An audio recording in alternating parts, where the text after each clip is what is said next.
At The Defender, we're building great leaders one leader at a time. And on your path to becoming a great leader, you're going to want to focus in on your communication skills. Your ability to communicate effectively and with quality back into your organization and team will be a true measure of your leadership skills. I'm Gregory Wade. You're watching The Defender.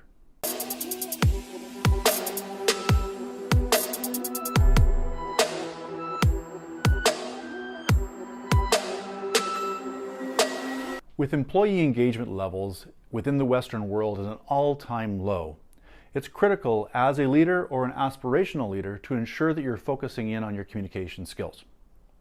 Now, one of the most important aspects for a leader is to ensure that you're communicating with effectiveness and with quality. Now, many of you have seen my videos in the past, and you know that I'm advocating the implementation of a high-performance team environment. Now, this is critical to your communication skills. Now, why is that? Well, a high-performance team is a team of individuals with complementary skills and capabilities that come together with a common purpose, with an established set of values that they all agree to, and with a belief in the ultimate objective that the team or the organization is looking to accomplish. Within that high-performance team environment is a strong level of trust and integrity. It provides the leader and the aspirational leader with the platform and the opportunity to communicate effectively, frequently, and with quality. Now, how do you do this? Now, typically, what you've seen in the past perhaps are sort of more representative of hierarchical or traditional organizations. Your town halls, your fireside chats, these kinds of things. Now, I would advocate that you use technology as a means of ensuring a great level of communication. Now, many of you have used Slack. If you're a Microsoft Office, you'll use Teams. I certainly do advocate using one of those platforms as a collaboration tool. They're a great way of making sure that you're communicating both what your objective is and then how everybody's aligning around that objective. It gives you as a leader the opportunity to use that platform as well to communicate. But what I would also advocate, in particular if you're leading a global organization, is use, again, technology. Use video conferencing capabilities like Zoom to be able to communicate and broadcast your message out on a regular basis to your team, whether they are domestic or whether they are in the international theater. And I think it's really important is to recognize as well that, yes, you may have that office environment and people around you, and you can communicate with them, the water cooler talk, or you can have sort of side chats, etc. But you have to make sure everyone across the entire team feels included, no matter what the time zone. So use technology. The other is, and I would really advocate this as well, depending on the number of direct reports that you have, I think it's really important that you spend time in one-on-one scenarios. And those one-on-one scenarios, yes, they can be scheduled, it's important. However, I think more critically is ensuring that you as a leader set the expectation that when people do come in to have those one-on-one conversations with you, that there's an actual agenda.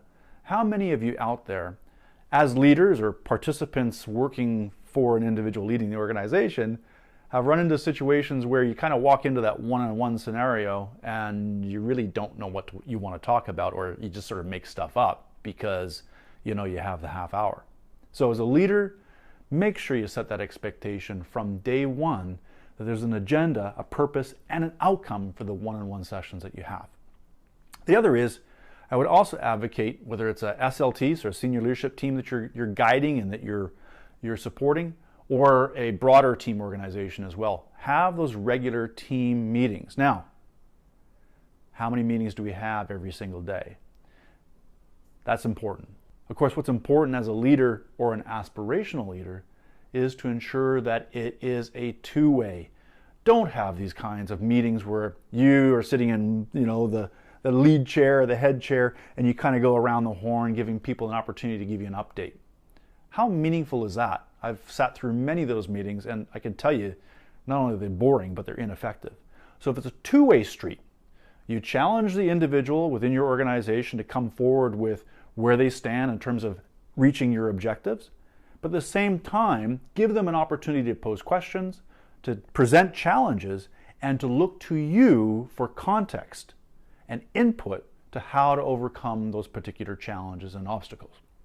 Of course, a lot of pre-work has to be done as well to get you to that point, but the fact of the matter is that these kinds of conversations, these team meetings, have to be two-way. Please, don't just make them one-way. Now, in my past videos, you may have also seen that I recognize a number of leaders who are excelling at their use of social media as a means of communicating effectively across the organization. And you saw that I recognized the CEO of NASDAQ for her ability to be able to utilize the entire array, at least of the most dominant social media platforms today. And she utilizes that as, again, her mechanism to be able to communicate effectively in whatever format the individual wants to be able to consume that information and to hear from leadership. And I think it's an effective step as well, and something, again, particularly for aspirational leaders, to recognize that you can excel, you can set yourself apart from your counterparts and your peers with your effective use of social media and those platforms to ensure that you're communicating effectively, with quality, and with context. At the same time, don't hide behind social media. Ensure that there's also that personal connection and that personal interaction. And for those, again, who have global organizations, make sure that you travel outside of HQ. Go into those, what I call satellite offices within the country, but then you know what? Challenge yourself. You've got the time. You've got, hopefully, the motivation. Get out into your international locations as well. Spend the time. Sit down with your team, your senior leadership team in those markets, and sit down and take the time to actually hear from the grassroots. You know what? One of the most effective means as well that I've seen from leaders, and I've done this myself, is particularly when you're in international markets, take the opportunity to set yourself out in a social setting. Sit down with 8 to 10 individuals, give them the opportunity to kind of let their hair down, ask you some of the hard questions, challenge you, and then give them context and input back. Don't just give them back corporate speak. Tell them the goods. Give them the idea as to where you stand from a company perspective and how important and how meaningful they are to your success. I'm Gregory Wade. You're watching The Defender. Don't forget to like, share, and comment below, and subscribe to my YouTube channel.